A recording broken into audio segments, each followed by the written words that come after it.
Hi Virgo, I'm Ronique and welcome to Scorpio Soul Time. I hope you all are doing well. Welcome to your March 2023 month ahead reading. This is a great time, Virgo, for you all to take a look at the description below and see all of the important astrology dates there.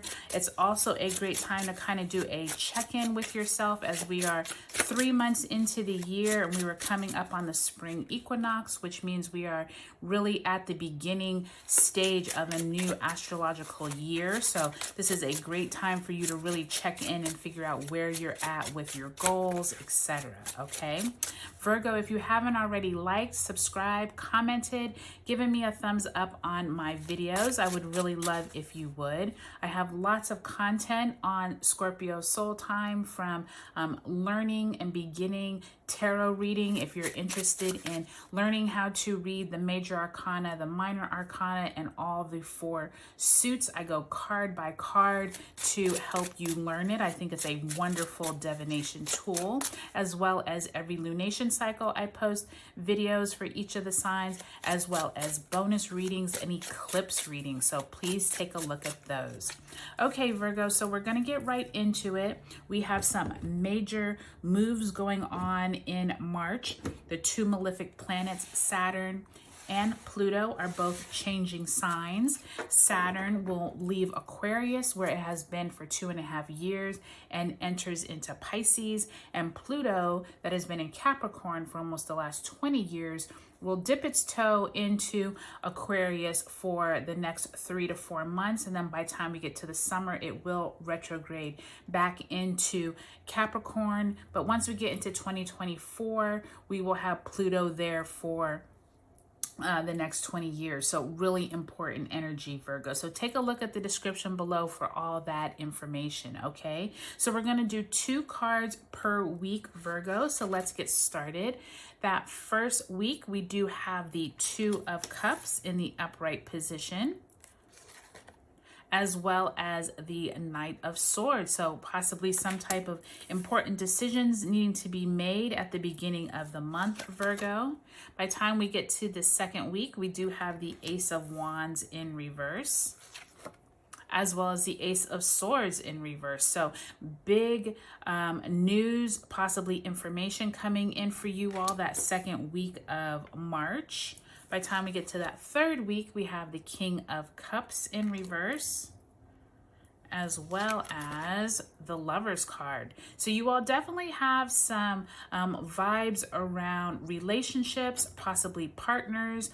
This could be people you work with, or it could be romantic in nature, but you got the Lover's card, Gemini ruled, and you started off with that 2 of Cups. By the time you get to the end of March, you do have some celebrations looking like they're going to be had with that 3 of Cups and some 6 of Pentacles. So possibly some of you getting a raise, possibly you all giving to a charity, someone giving to you. There is some money news, possibly a promotion at hand. So really nice reading looking so far, Virgo. So let's go ahead and we're going to pull, oops, just had a card fall on the ground. Let me get that.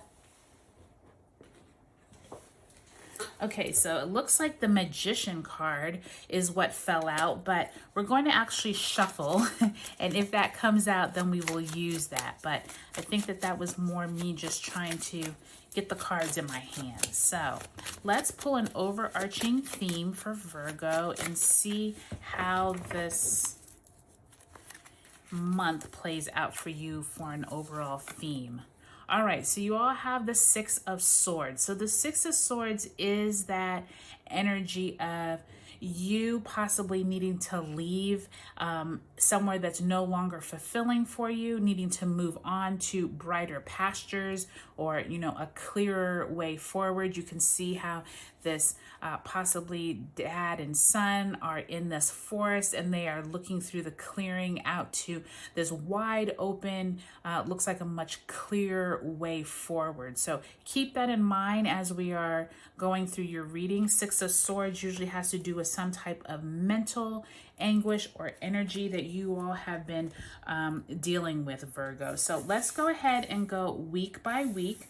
Like I said, take a look at the dates in the description below that will highlight all the important dates for you for March. But that first week when we have Mercury moving into Pisces, Mercury conjunct Saturn, and we actually have a full moon, Virgo, in your sign on the 7th. As well as Saturn moves into Pisces on that same day. So I will say, Virgo, you all are probably going to have a really potent first few weeks of March with Saturn moving into Pisces and that full moon in your sign. You all could have some enlightening information, themes that come up with that Knight of Swords. Some type of action may need to take place, or you're feeling like with a partner, you all are both wanting to move into some type of decision making. Some type of important decision could come up with you all. And I just heard possibly buying a house, or maybe moving, the conversation of possibly moving or wanting to take on some type of new place that you live, or taking on a rental, something like that could come up, especially with that Six of Swords, with it saying moving away from. So I'm not sure if that will resonate with everyone, but I did just hear like possibly talking about moving. By the time we get to that second week, Virgo, of March, we do have Mars exiting its retrograde shadow, Sun square Mars, and Venus moving into Taurus on the 16th.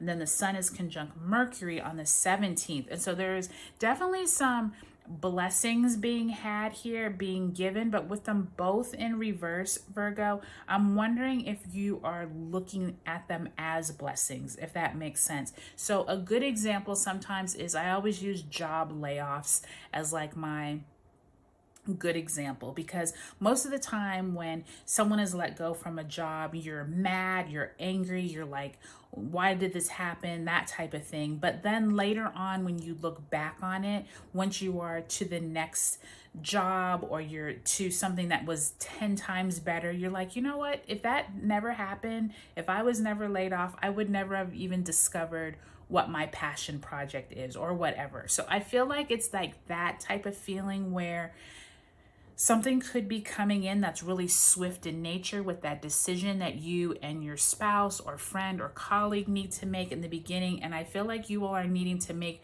some type of decisions, and it's going to come in, and it may not look like you were thinking. It could look a lot different, but I feel like they're going to be turned out to be blessings, not only mentally, but also like a passion project or something that has that more wand fire energy behind it is going to show its face that second week of March. By the time you get to the third week, Virgo, you do have the King of Cups in reverse and the Lover's card. So once again, I definitely feel like you and a partner are working through some kind of emotional kind of decision making. I think you all have a lot of important decisions. That's what I keep hearing. That's why I feel like either you buying a house, you moving, possibly one of you getting a different job. There's some type of important decisions to be made throughout the month of March. But by the time you get to the end of the month, I feel like you all are celebrating. I feel like all of that mental anguish and emotional anguish of you all kind of going back and forth, I think you all finally come to a really good sense of like, you're excited, you all are celebrating, someone is either offered a job, maybe you get an offer on your house, maybe an offer is accepted that you put in on a new house, or you're moving to a new apartment. There's something that you all are celebrating that's really great news. So overall, Virgo, it looks like a really positive March for you all. I definitely think you all are moving away from something that is no longer needed, that you have like outlived and learned that lesson with Saturn moving on here. And I think it's going to be a positive March for you all. Take a look at your sun, moon, and rising signs, and I'll talk to you later.